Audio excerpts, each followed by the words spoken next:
Life in Poland sometimes feels like a TV show, with comedy, drama, unexpected twists, and the life lesson at the end of each episode. Today I'm sharing 4 real-life fails my husband and I went through in the past few years.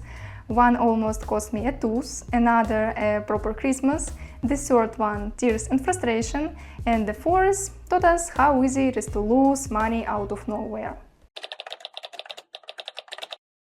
This one's my favorite, because literally a few seconds could have changed everything.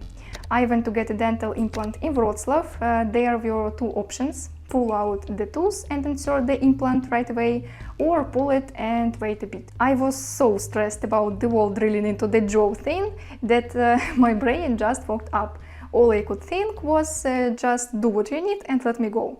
So I sit in the chair, the surgeon starts checking things, and suddenly, through the fog, I realize he's not even looking at the right tooth. I am thinking maybe he's just checking, but I ask, and yes, turns out they had the wrong tooth in the notes. If I hadn't spoken up, I'd have lost another healthy tooth. Well, a crown to be exact, but still. Still, I love the clinic, their work is excellent, and they even gave me a discount after this. It's been a year since the treatment and not a single cavity so far, but I learned this: even great professionals can make mistakes. In the end, you are the one responsible for your body, your choices and your teeth. Now I have a rule: if something feels off, I ask, even 100 times if needed. This one's less dramatic, but very educational. It was around 2.5 years ago. We were moving to Gdańsk from Warsaw, young, naive expats, still learning how things work here. Turned out our move-in day was December 24th, Christmas Eve. We didn't really think about it, but once we arrived, it hit us. Everything was closed. I mean, everything. Only Żabka was open, luckily, for a couple more hours. So we stocked up for a few days, and our Christmas dinner ended up being porridge, sausages and pre-packed sets. Looking back, the real fail was booking the place in Warsaw to end exactly on December 24. We just didn't realize it's the family holiday in Poland when the whole country basically shuts down. Lesson learned: never plan a move during Polish Christmas and always check the local traditions. Back to medicine. I've seen so many doctors in Poland that I could probably tell you how each organ is doing. Anyway, this was my 3rd appointment with a Polish gastroenterologist. The first 2 were fine, but the 3rd one, awful. There was a huge line of patients and she was clearly rushing. I started talking about gastritis and duodenitis, and she just stared at me with a blank face. No, let's look into it, no questions, nothing. So I asked, what causes it, how to treat it, what does this test result mean? She said, Google it. I'm not kidding. At that moment, I thought I should have just booked an appointment with ChatGPT instead. He'd explain and support me. And then she handed me a prescription with a look like, now leave.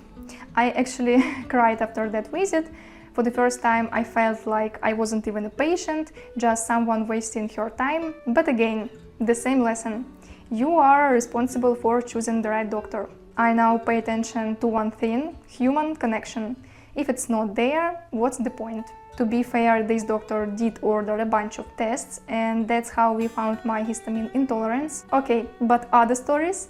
A dermatologist who told me acne can be treated, a dentist who worked fast and overcharged, and once my husband went all the way from Nowy Targ to Krakow just for a dentist to open his tooth, look at it, close it back and say, you'll need treatment.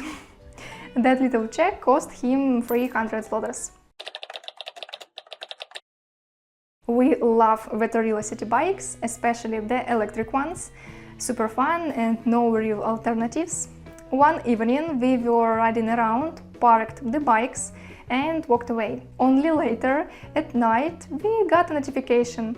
Your ride is still ongoing.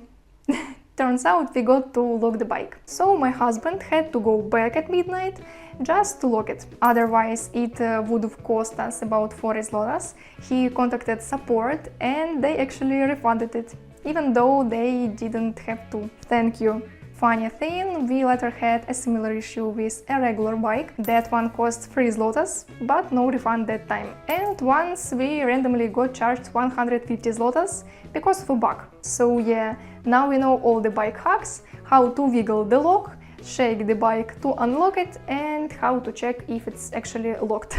So that's it for now. These fails were awkward, funny, and definitely taught us something. Let me know if you like this kind of video. I have a lot more stories to share and I'd love to laugh together with you. And of course, share your own fails from life in Poland in the comments. I'd love to read them. See you very soon. Bye!